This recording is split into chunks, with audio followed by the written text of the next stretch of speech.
Hello there. Be in no doubt, it's coming. Soon you will have to pay per mile to drive on UK roads.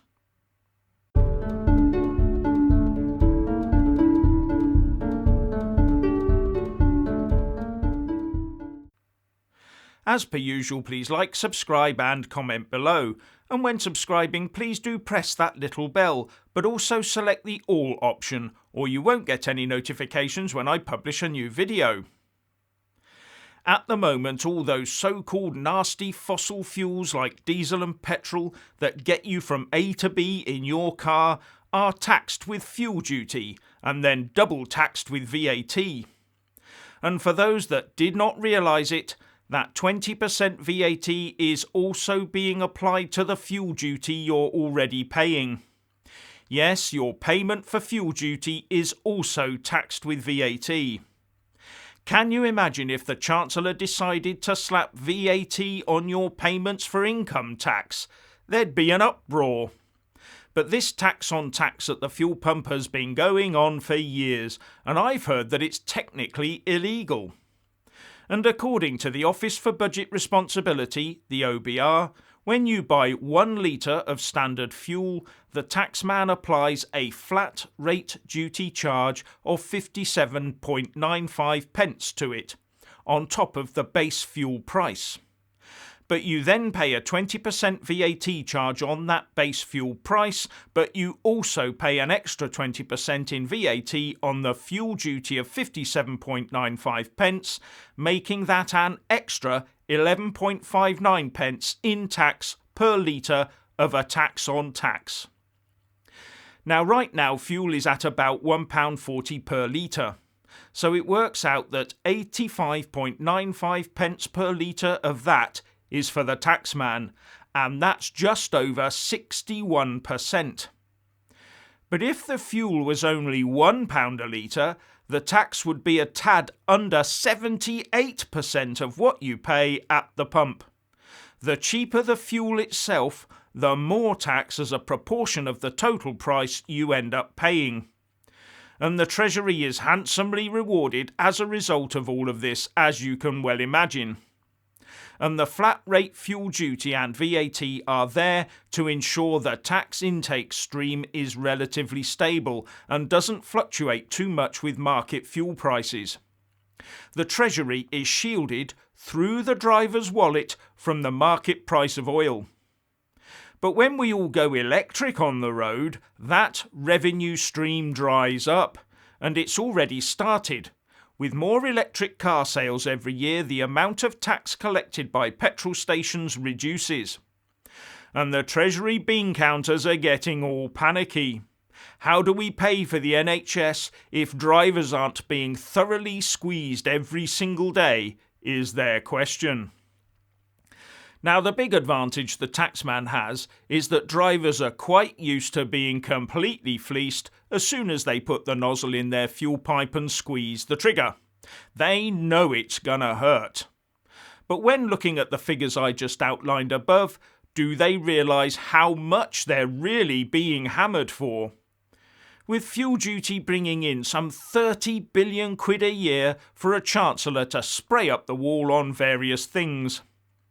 In total, HMRC collected 635 billion quid in various taxes in the financial year 2019 to 2020.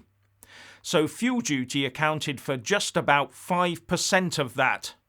It therefore has to be replaced with a new revenue stream. But what? Now, fuel duty was put in place for environmental reasons.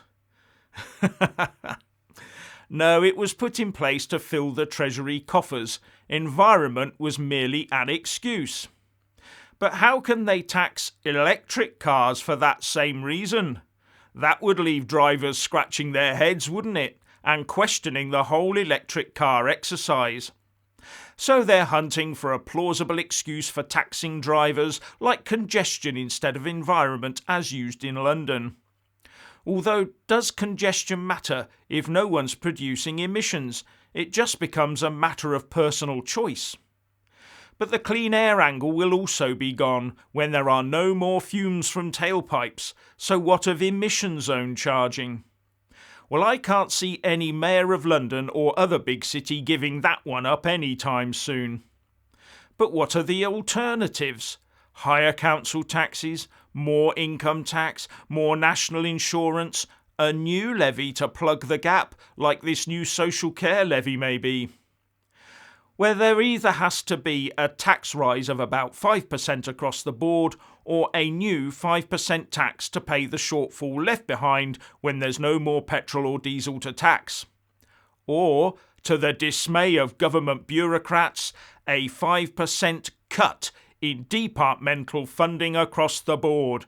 And that ain't ever going to happen. You see, the fuel duty and emissions charges were never ever about the environment. Otherwise, when we're at net zero, we wouldn't need it, would we? But we will. Oh, and don't forget the annual road tax you pay too. The poor old driver really does take a whack in the wallet. Now, governments also like control. They like to know what people are up to, where they're going, who they're seeing, etc. Helpful to find all those criminals, we're told. Nothing to hide, nothing to fear. Unless you're a politician. So a pay per mile type of system would be a double whammy for them. They'd know where all the drivers are and where they've been and can collect tax at the same time.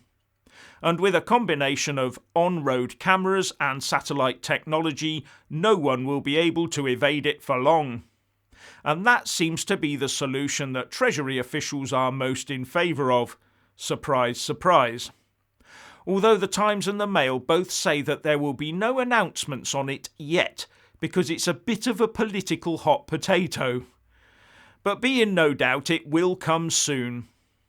Now, one imaginative way they've been using to justify these payment zones could be amplified up in people's risk perceptions.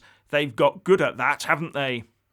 And that is the matter of vehicle tyre wear, producing particulate matter that pollutes the atmosphere. I predict this one will be magnified beyond all proportion in the coming years, along with death statistics to back it all up. So if anyone out there thinks clean green motoring means cheap motoring, I've got news for you.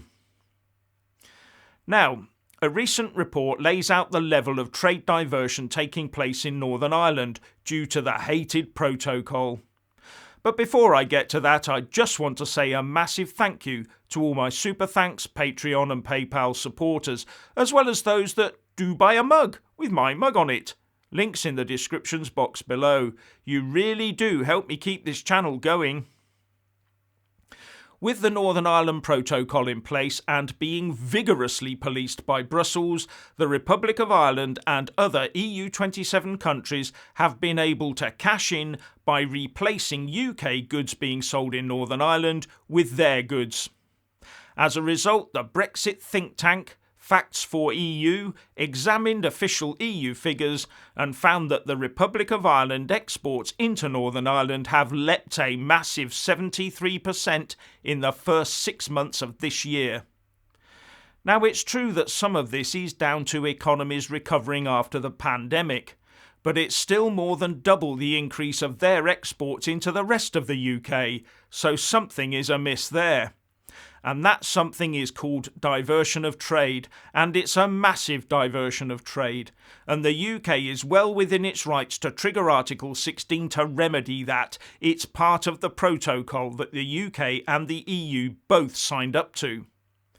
And with Finland exports into Northern Ireland up by 426.2%, Belgium 139.5%, Netherlands 88.8%, Denmark 78.6% and Germany 70.2%, then the picture is crystal clear. But Facts for EU also report that the way the EU puts its figures together shows that they are treating goods sold into and out of Northern Ireland as part of EU imports and exports rather than as UK imports and exports. It seems, says the think tank, that the EU's official statistics agency now treats Northern Ireland as a colony of the EU for trade purposes. The only thing it doesn't do is to cite Northern Ireland in its countries list, as this would clearly cause a political explosion. And this should not be happening, because despite being in the EU single market, Northern Ireland is inside the UK customs area, not the EU customs union. But the land and power grab Brussels machine is, as ever, at work behind the scenes in expansionist mode. So what's your opinion on road charging and the EU's continued power grab over Northern Ireland? Please like and comment below.